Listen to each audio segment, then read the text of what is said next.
È stata un'emozione bellissima.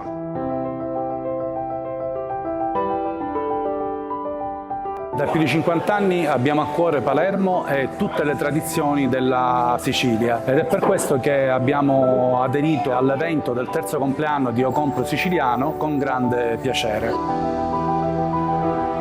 C'è ormai con la città un rapporto veramente di amicizia e di intimità, perché siamo presenti nei momenti di festeggiamento delle famiglie siciliane, palermitane soprattutto, che manifestano il loro affetto.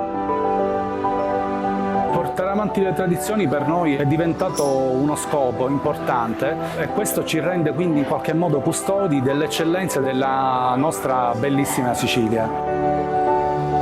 Abbiamo realizzato la cassata, che è l'emblema della pasticceria siciliana, e realizzarla qui nel cuore di Palermo è stata la cosa più bella che abbia fatto.